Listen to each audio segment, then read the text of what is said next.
Bonjour à toutes et à tous, c'est Antoine alias Anubis pour la dernière vidéo d'après-match de la saison. Ça fait bizarre parce que c'est une saison exceptionnelle et ça fait un peu chier. Je vous avouerai que j'aurais voulu que cette saison ne se termine pas, mais c'est le foot. On n'en connaîtra peut-être pas des aussi jolies pendant quelques années, mais en tout cas on l'aura vécu et ça c'est très important. Un peu d'émotion parce que j'ai vécu une année vraiment sympa avec de nouveaux abonnés et des gens vachement cool qui m'ont poussé. C'est vrai que c'est pas toujours évident parce que je suis assez débordé dans mon activité pro et j'essaye de faire ça un petit peu comme je peux. Alors on en a parlé il y a pas longtemps avec des camarades. C'est vrai que je pourrais mettre un système de vidéo un peu plus poussé, etc. Mais faut que j'investisse dans un truc qui est pas forcément vital pour moi, donc je verrai bien si au cours de la saison prochaine je fais un truc propre.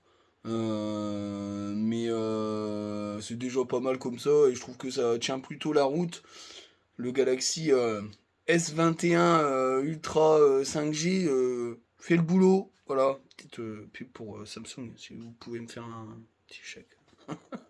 Mais c'est vrai qu'il est très bien. Il est très bien parce que la qualité des vidéos est quand même en HD, etc. Je trouve que c'est plutôt propre. Voilà, c'est le petit aparté. Voilà, petit aparté. On va commencer par le 11 de départ avec Leka dans les buts, un trio derrière composé de Grady, Danso et Aïdara qui remplace Medina, qui méritait d'aller se reposer en claquette, non pas sur le terrain, mais sur le banc. Machado à droite. Machado à droite, allez. Machado à gauche, Frankowski à droite. Je commence à fatiguer là, ça y est. Et puis Abdul Saled en milieu de terrain défensif. Euh, Thomasson Fulgini derrière un duo qu'on n'a pas connu hein, de la saison. Alexis Claude Maurice Openda. C'est une compo un peu différente de ce qu'on a connu, mais je trouve que le remaniement n'a pas été monstrueux non plus. Pour moi, c'est un message qu'envoie le coach. C'est pas seulement on veut jouer ce dernier match à fond, parce que franchement, moi je le dis, sans manquer de respect à la JOCR. D'ailleurs, j'ai pas dit le match, c'était, hein, si. Oh. C'est la vidéo un peu émotion, hein, ça m'a échappé bien sûr. C'est à JOCR Racing Club de Lens, victoire 3-1 de nos Lensois sur les terres d'Émile Louis. Oh, pardon, dans Lyon. Mais voilà, sans manquer de respect à Auxerre, qui est une équipe assez faible, une équipe qui a le niveau Ligue 2 et pas Ligue 1, je pense qu'une équipe plus remaniée avec les joueurs du banc aurait gagné ce match. Franchement, je le dis sincèrement. Je le dis sincèrement. Quand tu vois que leur seul but, c'est une gagade de l'EK, voilà. C'est symptomatique d'une équipe qui n'avait pas le niveau pour rester dans l'élite, surtout avec 4 descentes. J'y reviendrai un petit peu. J'y reviendrai un petit peu, mais je pense que c'est un message envoyé à la direction. Alors, y a pas de dissonance, il n'y a pas de problème entre la direction et Franquet, c'est pas ce que je suis en train de dire. Mais c'est vrai que le discours de Pouille, qui dit que les joueurs qui ont qu'un an de contrat partiront pas, il a dit tous les joueurs qui sont là depuis un an n'auront pas de bonne sortie. Je suis pas forcément Franquet soit de cet avis totalement. Je pense qu'il veut un remaniement costaud de son banc. Parce qu'au final, je l'ai dit à plein de fois, j'en parlerai dans la vidéo de bilan, l'utilisation des joueurs de Francaise, elle est très très très modeste. Il doit jouer avec 15 ou 16 joueurs maximum, avec un temps de jeu extrêmement disparate entre ces joueurs-là, ce qui veut dire qu'il y a des joueurs qui ne jouent jamais. Il y a d'ailleurs des joueurs qui sont arrivés à l'hiver, qui ont eu plus de minutes de jeu que des joueurs qui sont arrivés depuis le début de la saison. Je pense que voilà, il n'est pas satisfait de sa rotation et que quand tu vas sur une campagne européenne, viser un top 6 en Ligue 1 et jouer la Coupe de France, tu peux pas jouer avec 14-15 joueurs. Tu vas les cramer au mois de décembre, il n'y a plus personne, hein. Clairement, c'est ça. Donc je pense qu'il y aura. C'est un message qu'il envoie quand même. Voilà. Même si Buxa est rentré en cours de match, c'est un peu compliqué. C'est un peu compliqué de voir dans cette équipe le fait qu'il fasse confiance à ses joueurs devant. Je pense que c'est plutôt le message inverse. Mais bon, c'est comme ça. On va commencer par les notes. 7 à l'ECA. Bah, moi je trouve qu'il fait un bon match. Alors oui, il fait sa méga gagade, mais il a été quand même décisif sur quelques frappes. On sent quand même que c'est Jean-Louis Léca, hein. Il a du mal à sortir sur les coups de pied arrêtés. Il a tendance à être pas toujours bien placé. Des fois, il reste sur ses appuis. Il est toujours battu sur quelques frappes. Mais je trouve que le match est plutôt bon de la part du portier corse parce qu'il a fait quelques arrêts. Maintenant, c'est son dernier match. Je sais pas quel sera son avenir. Est-ce qu'il a un avenir dans le staff du club? Peut-être. Mais en tout cas, voilà, c'était un beau cadeau de la part de Francaise et il a plutôt relevé le challenge. C'est plutôt bien. La note de 8 à Grady, bah, il fait un très bon match, hein. C'est du Grady, hein, costaud, sérieux. Franchement, très peu mis en difficulté par la faible équipe d'Auxerre. Mais il a montré la voie, il a relancé proprement, de manière intelligente les ballons. Franchement, c'était du beau Gradit. Le retour de Danso, bah moi j'ai mis 7, fait un bon match, il sort un peu sur blessure. Bon après il avait l'air d'être moins blessé au retour au stade, mais en tout cas c'était costaud. Bon après il a été remplacé par Onana, on y reviendra après.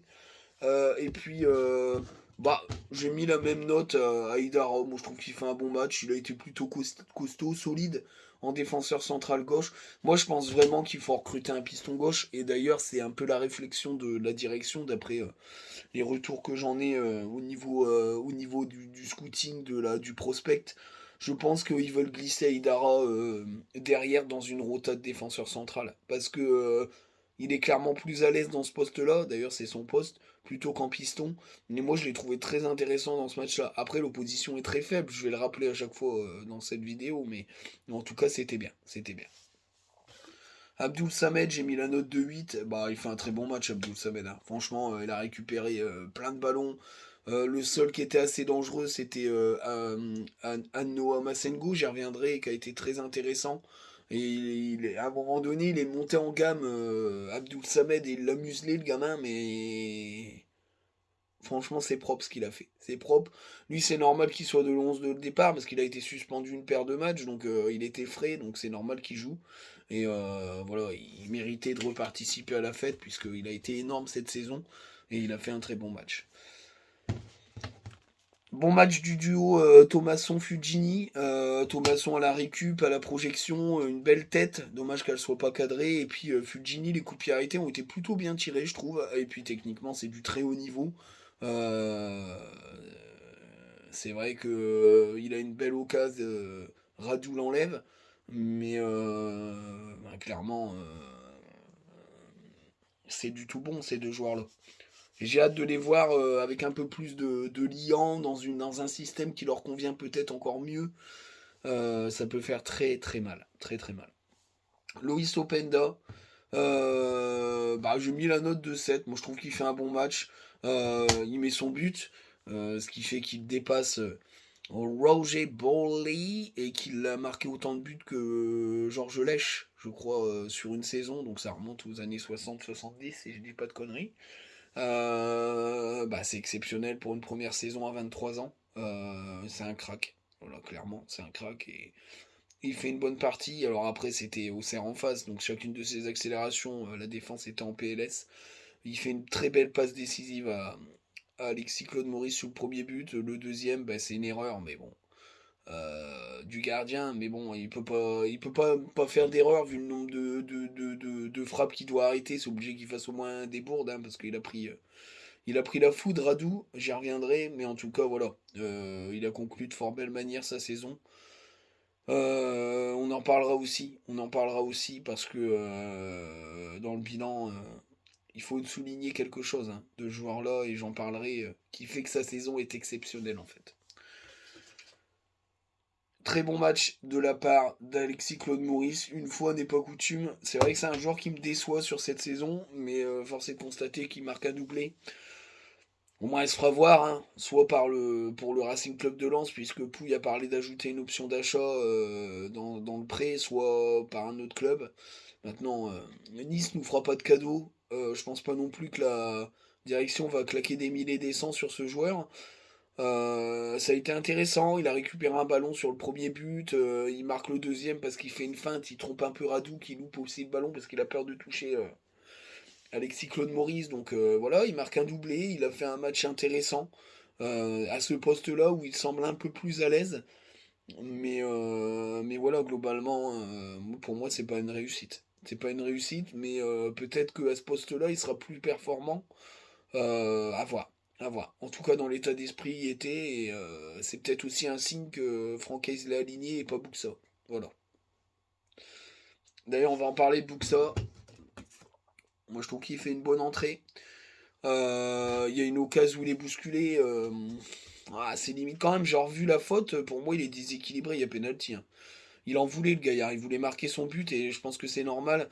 Il a fait des belles choses, les remises de la tête étaient intéressantes. À un moment donné, il a fait un appel qui était pas dans le bon tempo, mais enfin, ça peut arriver, hein. Tu peux pas non plus tout le temps être à 100% quand tu reviens d'une si longue blessure.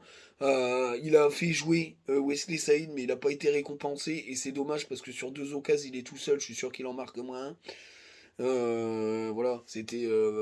Moi, j'ai trouvé ça vraiment intéressant. Malheureusement, à voir si ça va convaincre le board. Maintenant, est-ce que s'ils trouvent pas de point de chute, ils vont le garder et puis ils vont l'inclure dans le truc. De toute façon, s'il s'en va, faut recruter un attaquant. Donc, il va falloir recruter du lourd. Et il était censé être un des meilleurs attaquants de ce qui avait été recruté, puisqu'il a un des meilleurs salaires et il comptait clairement sur lui. C'est un contrat sur du long terme.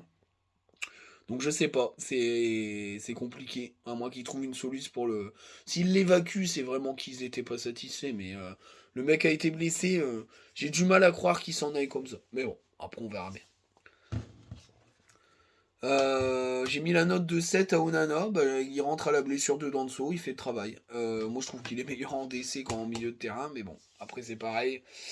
De ce que j'entends, même s'il a mis un message sur les réseaux sociaux, de ce que j'entends, il est vraiment sur le départ. Il a demandé, d'après ce que je sais, à ses agents de lui trouver une porte de sortie parce qu'il est insatisfait de son temps de jeu. Mais enfin bon, le mec, faut pas qu'il rigole non plus. C'est Seko Fofana, Abdul Samed devant lui. Il pensait qu'il allait jouer. Bah non, c'est pas possible, quoi. À un moment donné, soit lui ont fait croire qu'il sera en concurrence avec Abdul Samed, soit il a une très haute opinion de lui-même, et vu ce qui est ciblé en milieu de terrain défensif pour remplacer un éventuel départ de Seko Fofana, et il y a très peu de chances qu'il joue aussi l'année prochaine. Donc c'est un joueur qui sera sur le départ. Voilà. C'est un joueur qui sera sur le départ.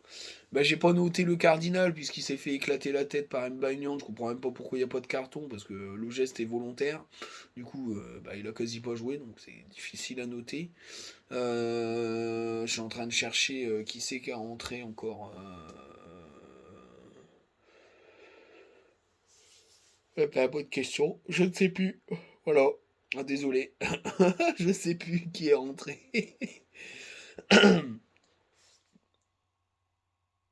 Qui c'est qui est rentré?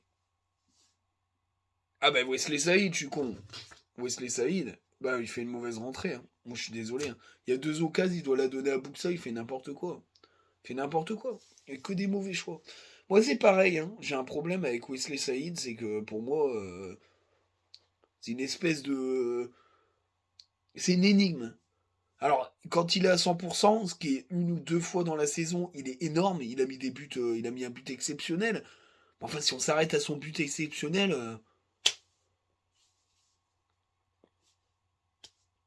non quoi. Et non, sur ce match-là, il fait pas une bonne entrée. Moi, je suis désolé. Moi, c'est pareil. Je suis énigmatique sur ce joueur. Quel est l'avenir d'un joueur dont le physique ne suit pas du tout et depuis qu'il est arrivé? Je veux dire, il a un temps de jeu famélique. Il peut être titulaire sur trois quatre matchs et disparaître pendant un mois et demi. Enfin, c'est pas jouable. C'est pas jouable dans. Moi, je me projette sur la saison prochaine, qui est une saison prochaine terrible en temps de jeu, terrible en rythme, et qui n'est pas du tout compatible avec Wesley Saïd et sa faiblesse physique. Impossible. Impossible. Mais ça y est, en même temps, je suis en train de me remettre le match. Ça y est, je sais qui est. J'étais en train de chercher. Mais non, non, il doit servir Buxa. Buxa seul face au but, il y a but. Et ça m'énerve en fait. C'est pas parce que je kiffe Buxa, mais je trouve que Wesley Saïd, depuis un moment, ses entrées avant qu'il se reblesse ne sont pas bonnes. Et moi, je trouve qu'il est... Voilà, alors il est très important dans le vestiaire parce qu'il a un très fort contact avec les joueurs, très apprécié du groupe. Mais je suis désolé. Moi, je prime aussi le sportif. Sportivement parlant, il n'a aucun impact sur la saison. Et le problème, c'est qu'il prend une place dans l'effectif très compliqué. Très très compliqué.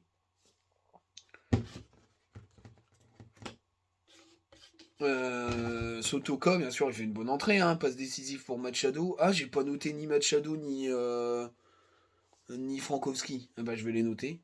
Voilà, passe décisive. Bah, il fait une bonne entrée, hein. Bah, il apporte, hein. Pour moi, il a un niveau qui est supérieur, qui est un niveau Ligue 1. Il rentre, il change des choses, bien sûr. Je sais pas si Pereira da Costa est rentré, mais je crois que si je dis pas de conneries. Mais ça m'a pas marqué, donc je le note pas, parce qu'à mon avis, il a pas dû toucher beaucoup de ballons. Frankowski, bah, j'ai mis la note de 6, hein. Moi, je trouve qu'il fait un match correct. C'est plutôt bien. C'était intéressant. Bon, après, ça va pas forcément. Il n'a pas non plus été hyper puissant. Oh, si, je suis un peu sévère. Si, il fait un bon match. Parce que je suis en train de m'en remémorer parce qu'après, c'est lui qui tire les coups de pied arrêtés en fin de match. Parce que Fujini short et je trouve qu'ils sont plutôt bien tirés. Il fait un bon match. Il fait un bon match, Frankowski. Je suis un peu sévère. Et il fait un bon match. Parce qu'il a apporté quand même si c'était pas flamboyant offensivement, il a fait un match solide. Bon match de la part de Frankowski. Faut des fois corriger un peu. Voilà. Et puis très bon match de la part de Machado, encore un beau but. Moi je kiffe ce joueur, hein. Je suis désolé, pour moi c'est le prototype du parfait piston, solide défensivement, très bon offensivement. C'est ce qui nous manquait à gauche. Je trouve qu'aujourd'hui, on est beaucoup plus équilibré dans les pistons avec Frankowski à droite et Machado à gauche, parce qu'il y a la même puissance offensive des deux côtés. Et c'est ce qui nous a manqué les saisons d'avant, où il y avait une close dépendance, et de l'autre côté, il n'y avait rien, pour être franc. Parce que Frankowski a été vite muselé sur ce côté-là, parce qu'il était bon à un moment donné, mais après les défenseurs ont su l'amener sur son pied gauche, et il était inoffensif. Offensivement sur ce piston gauche, que là Machado est capable de repiquer à droite, d'enrouler des lucarnes, et puis à gauche il est extrêmement performant dans ses centres et ses attaques, et puis il est très bon de la tête. Donc il est hyper complet, quoi. Il est hyper complet, le Colombien, et c'est pour ça aussi qu'il retourne en sélection, parce qu'il est bon, et voilà. Mais ouais, je suis en train de chercher, mais Sotoka, le Cardinal, Onana, Buxa, Saïd. Bah voilà, c'est bon, j'ai fait tout le monde. Donc Pereira d'Acosta n'est pas rentré.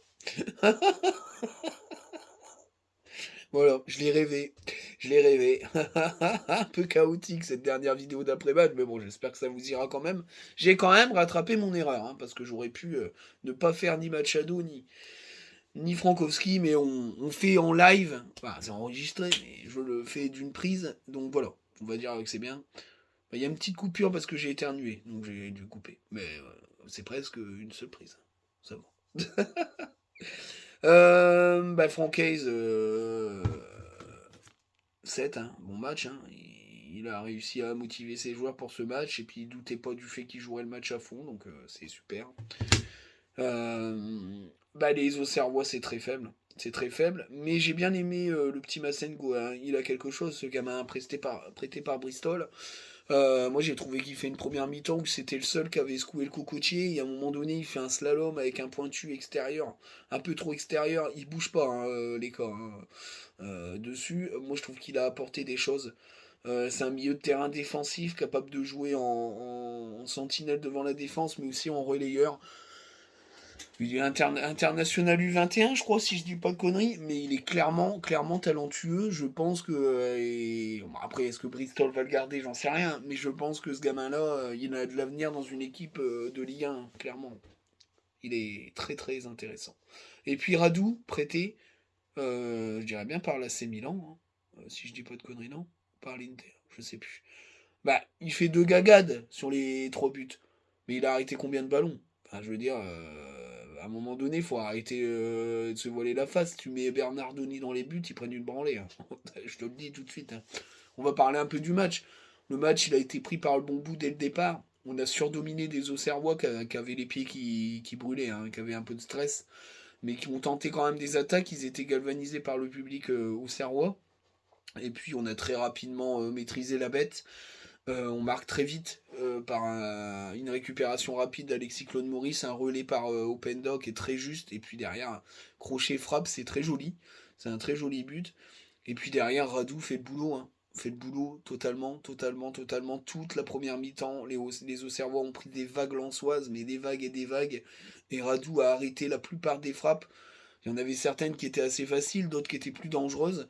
S'il n'y a pas Radou dans les buts, je le répète parce que je trouve que Bernardoni est un des pires gardiens de Ligue 1. Si c'est Bernardoni dans les buts, la première mi-temps c'est 4-0. Quoi. Facile, facile.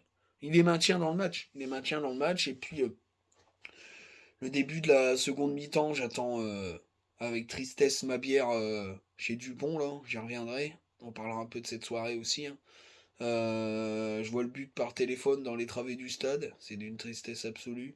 Voilà, bon bah après Radou il veut pas toucher Alexis Claude Maurice, sinon c'est penalty carton rouge, donc je sais pas si c'est dans la surface, peut-être en dehors de la surface, mais de toute façon c'est carton rouge, c'est sûr. Donc voilà, il est surpris de la fin de d'Alexis Claude Maurice, et puis il touche pas le ballon, derrière il y a but d'Alexis Claude Maurice, puis on déroule à mort. Alors l'écueil il veut un peu de suspense, donc il fait une cracade, alors après ça s'explique, hein. Il veut relancer à la main, et en fait il se rend compte qu'il y a un joueur dans la. Il y a un joueur qui rentre dans la trajectoire du ballon qu'il veut faire, il se ravise et en fait il replie son bras et en fait le ballon part et donc du coup ça fait une cracade. Bon, enfin, ça a duré 5 secondes hein, parce que derrière Auxerre ils ont poussé, mais ils ont poussé la Auxerroise, c'est-à-dire très faiblement, et puis derrière on les reprend dans la foulée. Il y a un but. Oh, je dis une connerie, en plus il a pas marqué de but, il y avait en jeu. Ah non, j'y viens d'y penser, mais dans ma tête il y a but, mais non, il y a hors-jeu, il y a hors-jeu, il y a passe décisive de Florian Sotoka. Ah c'est pas grave, vous m'excuserez, c'est vrai qu'il y avait hors-jeu. C'est Openda qui marque le dernier but, mais pour moi il y a hors-jeu d'un poil de bite, hein, donc. Mais il y a hors-jeu d'un poil de bite, mais en fait il revient d'une position de hors-jeu aussi, donc bon bah en fait il y a hors-jeu quand même. Euh, et c'est vrai. Donc du coup, mais c'est pas grave, il fait un très bon match quand même, Machado, parce que le but de la tête, il faut le mettre, mais il n'y a pas but. Et puis Sotoka, il fait une passe décisive, même s'il n'y a pas passe décisive. Donc ça change rien à la notation. Donc écoutez toute la vidéo avant de m'envoyer des messages pour me dire que je dis de la merde. J'ai pu penser. Je vous avouerai que c'était un peu voilà. C'était un peu space, mais voilà, il y a cette occasion-là, et puis derrière, on marque quand même dans la foulée avec Openda, et puis c'est fini. Quoi. Puis Radou arrête encore des frappes. Donc, on leur a marché dessus. Direction la Ligue 2 pour Auxerre. Nantes a gagné ce maintien. Même si je pense que Nantes sera un candidat à la descente avec Montpellier-Brest et puis Metz. Je les mets d'avance. Parce que, à mon avis, Nantes, quitte avant pas le club, ça va être une catastrophe. Hein. Ça va être une catastrophe. Parce qu'ils ont été maintenus par Blas, hein, qui a encore fait un super match. Voilà. C'est compliqué. C'est compliqué pour les Nantais, j'espère qu'ils vont s'en sortir, mais voilà. Alors vous me tenez pas à rigueur, hein. Voilà. Et complètement zappé qu'il y avait un hors-jeu. Dans ma tête, il y avait but. Donc voilà. Mais bah, au-delà de ce match, il y avait bien sûr la soirée à Bollard. Alors parlons-en, cette fameuse soirée à Bollard.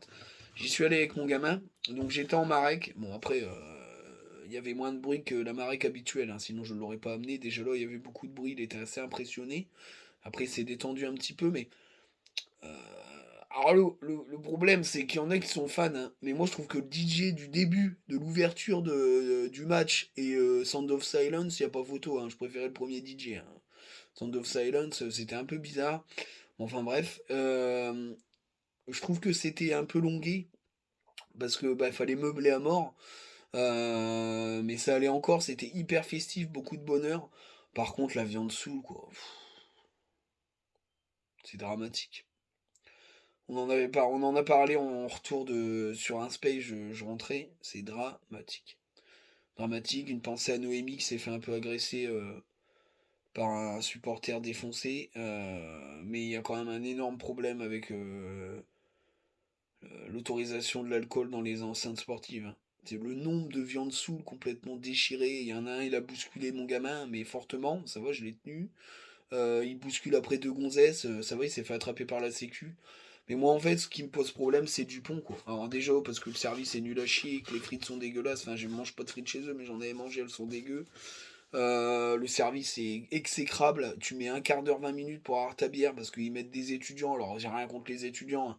Faut bien qu'ils gagnent leur vie.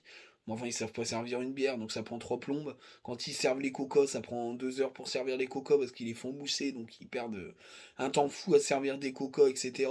Le problème, c'est qu'ils servent les gens, ils sont raides d'équerre, ils tiennent même plus debout. Moi, je suis désolé, hein. Ils ont le droit, dans une enceinte qui vend de l'alcool, de refuser de vendre de l'alcool à des personnes qui ne sont plus en état de boire. Le problème, c'est qu'ils ne le font pas. Alors ça va, ça rentre du pognon, hein. D'ailleurs, il y a même des endroits, des parties de bar où ils vendaient plus de soft, ils vendaient plus que de la bière. Alors moi je veux bien, hein, ça rapporte à crever parce qu'il y a plein de pochetrons, mais ça pose vraiment un problème de sécurité. Il y aura un jour un drame, quelqu'un qui va tomber du haut de l'Axerces ou de la cour ou de la Tranin parce qu'ils seront raides défoncés. Mais les mecs arrivent, ils sont déjà torchés, ils se terminent au stade. Voilà, avant les mecs arrivaient torchés et puis avec les seaux, les machins, ça décuvait assez rapidement. Mais là, le problème, c'est qu'ils cultivent leur consommation d'alcool puisqu'ils y ont accès all the night. Donc ça pose un énorme problème. Ça pose un énorme problème de sécurité. Euh, et je comprends que les filles soient pas rassurées. Voilà, je discutais avec une agent de sécurité qui me disait qu'elle s'était quand même fait ploter le cul par des mecs bourrés et qu'ils étaient tellement bourrés qu'ils se sont pas rendus compte que c'était une agent de sécurité. Donc elle les a sortis, mais voilà, alors, on va pas tout mettre sur l'alcool, on est d'accord. L'alcool exacerbe des comportements de grosse merde de base, on est d'accord. Mais avec moins d'alcool, ces gros pervers-là, ils auraient moins de les couilles pour aller emmerder les gonzesses. Moi, je vous le dis, hein, je vous le dis, clairement. Donc, je pense qu'il va falloir revoir ce système-là, parce que...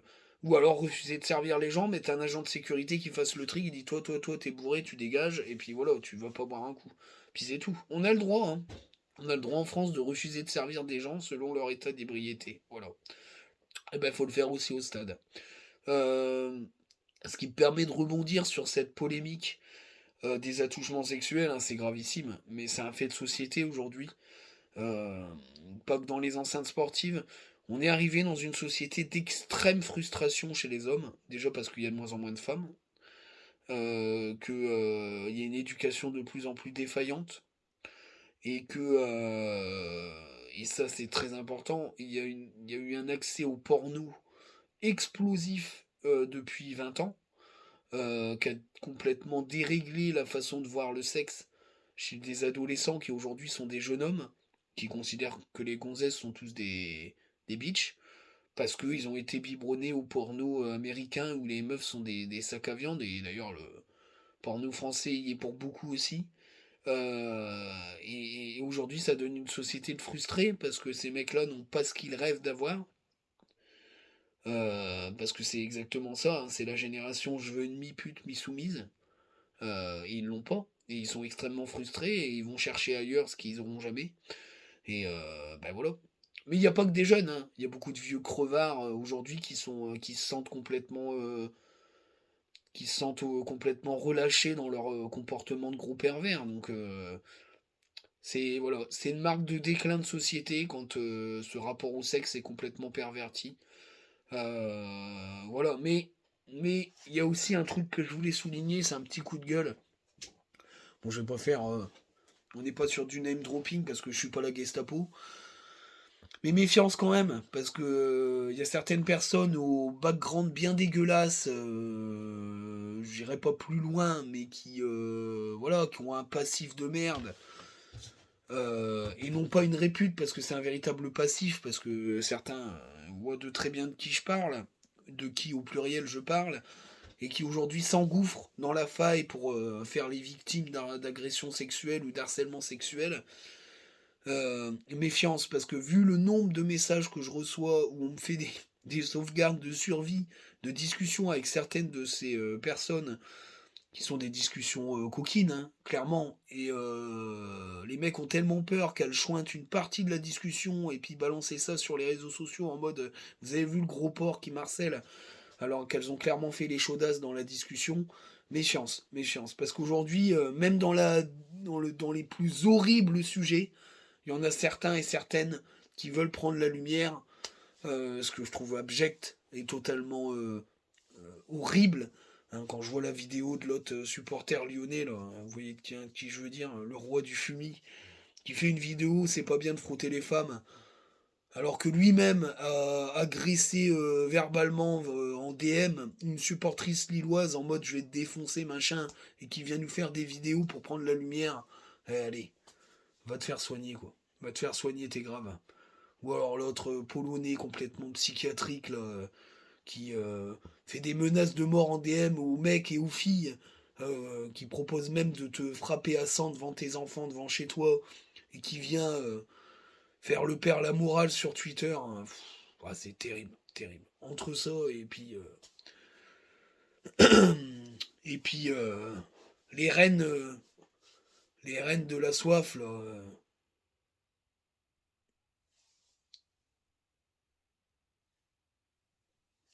Les reines de la soif qui ensuite vont faire les victimes, là, c'est dramatique. Voilà. C'est dramatique parce que derrière, il y a des vraies victimes dont je veux saluer le courage de s'exprimer. D'ailleurs, on a été extrêmement surpris pour beaucoup d'entre nous que l'un de nos camarades soit dans une telle sauce, mais bon, après, tant pis pour lui. Hein, voilà, il a fait la merdée. Il a fait des choses inqualifiables et impardonnables dans son comportement, donc bah c'est tout, hein, c'est comme ça. C'est pour ça que les réseaux sociaux, il faut être extrêmement prudent, parce qu'on ne fréquente que du virtuel. Alors les gens qui se connaissent à l'extérieur et qui se parlent sur les réseaux, tant mieux pour eux, mais la plupart du temps, on est dans de la discussion avec des gens qu'on voit que très peu ou qu'on ne croise qu'un chouïa. Donc méfiance, méfiance, voilà. Méfiance et grosse déception. Mais voilà, le coup de gueule a été lancé parce que le sujet est tellement grave. Je veux dire, les gens qui ont osé s'exprimer, ils ont un courage monstrueux que de voir des merdes rentrer dans la faille pour prendre la lumière, moi ça me rend dingue. Voilà, ça me rend dingue. C'est horrible.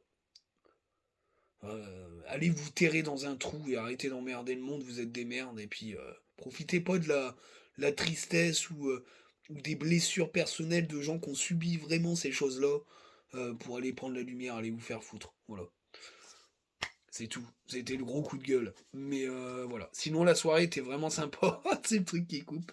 Mais j'ai bien aimé, mon gamin aussi. On est rentré parce qu'il commençait à faire froid et ils sont arrivés à 3h30 du matin. Enfin, c'était pas jouable. C'était pas jouable, mais c'était plutôt bien. C'était plutôt bien. Et le stade était plein juste comme un œuf. C'était impressionnant. Bon, il restait plus que 10 000 personnes à la fin, mais c'est logique. Hein. Mais voilà. Alors la conclusion, ben, c'est qu'on va aller en Ligue des Champions. On va kiffer. Après, on va être extrêmement bienveillant parce qu'une saison comme ça, on n'en fera pas 12 000. Donc, à mon avis, la saison prochaine, on risque de connaître plus de défaites, plus de désillusions. Mais il faudra être derrière l'équipe et extrêmement bienveillant. Même si moi je continuerai à faire mes notations et que si on est mauvais, les notes seront mauvaises. Mais je serai pas dans une espèce de haine ou de surenchère de nom d'oiseau parce qu'on est un club, il faut être humble, qui commence seulement à regrandir. Donc voilà, faudra être clément. Faudra être clément. Alors je suis désolé hein, pour les informations fausses de cette analyse, parce que dans ma tête, il a marqué Machado. Mais, euh, mais voilà, j'espère que la vidéo va vous plaire. Le petit coup de gueule, je voulais le faire, parce que je l'avais déjà fait sur les réseaux, mais je le fais aussi ici.